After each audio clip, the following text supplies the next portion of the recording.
yang meneliti telur yang diyakini kakek Sinin berasal dari tubuhnya sendiri membuktikan bahwa itu hanyalah telur ayam biasa. Lalu apakah selama ini kakek Sinin berbohong atas pengakuan yang kontroversial tersebut? Seperti apa tanggapan Kubil yang pernah mendatangi langsung kediaman sang kakek? Tertipukah Kubil dengan pengakuan kakek Sinin selama ini? Simak liputannya hanya di Selebrita Pagi.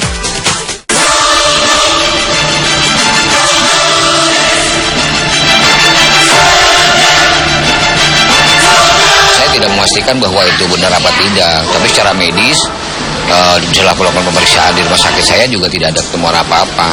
Saya terserah itu mau orang percaya, syukur nggak percaya, udah itu aja intinya. Jujur pastilah merasa dibohongin juga, biar gimana kan, tapi ini kan udah kejadian.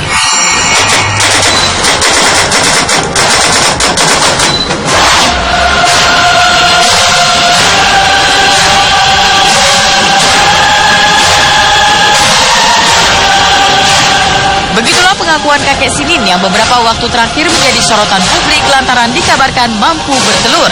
Fenomena kakek Sinin yang mengaku bisa bertelur ini pun memunculkan kontroversi. Apalagi setelah Dinas Kesehatan Pemprov DKI Jakarta melakukan penelitian atas telur yang dikeluarkan pria 62 tahun itu.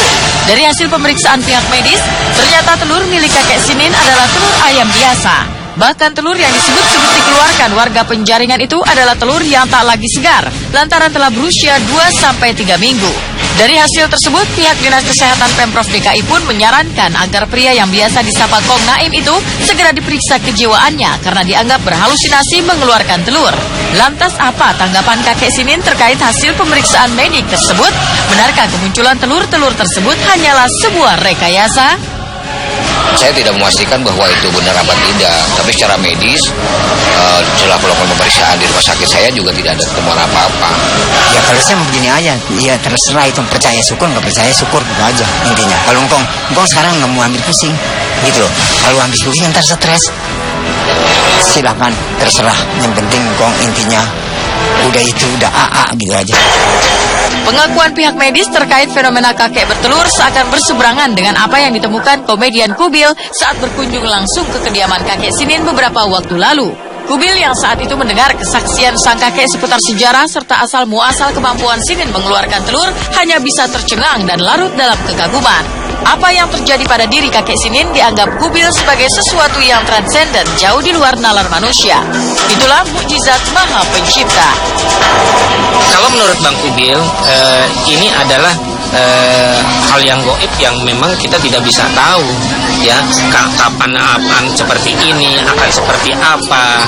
Nah, tinggal bagaimana kita mencikapinya lagi, ya kalau orang bijak bilang kun payakun, kalau Allah mengatakan jadi maka jadilah, gitu. Apapun nggak ada yang nggak mungkin di dunia ini, ya. Orang mungkin dulu bilang, malah kalau misalnya dengan kasat mata orang bilang, mungkin nggak kita pergi ke bulan.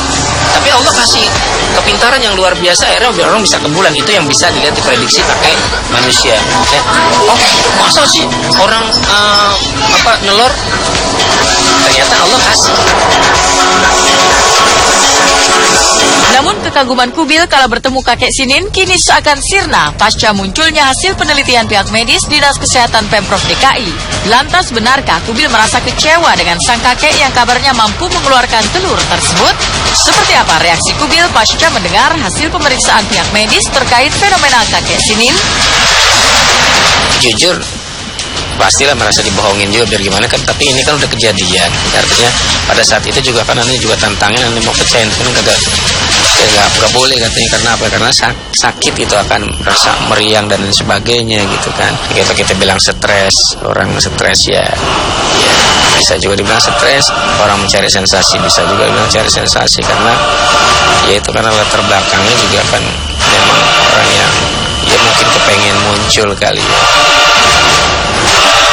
Kubil yang merasa terkecoh, memang saat ia berkunjung ke rumah kakek yang biasa disapa Kong Naim itu, Kubil tak melihat secara langsung proses sang kakek saat bertelur. Ia hanya terlanjur percaya pada fenomena tersebut dan mengakuinya sebagai mukjizat Sang Pencipta. Lantas bagaimana tanggapan sang kakek dengan reaksi kekecewaan Kubil yang merasa terkecoh oleh fenomena kemampuan bertelur sang kakek? Saya terserah itu mau orang percaya syukur nggak percaya, udah itu aja intinya. Habis ntar engkong kalau mau begitu ntar lama-lama stres nih. Iya, kalau terlalu mikirin itu. Ya, susah juga diomongin ya. Pada saat Ane kesana juga Ane bilang ini percis banget kayak telur ayam gitu kan. Cuma dia bilang ya memang bentuknya kayak telur ayam persis gitu kan.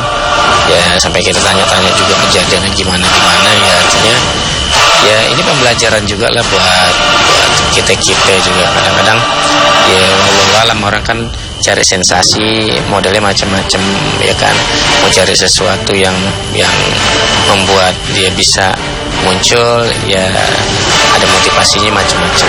Jadi ya tinggal kepintaran kitanya juga sih. Ya mohon maaf juga nih buat pemirsa, kemarin juga mungkin kurang jelian. Anda juga sebagai seorang publis yang mewawancarai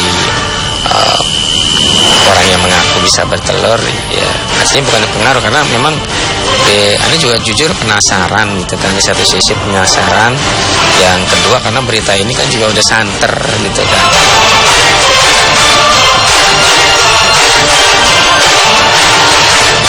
Seperti apa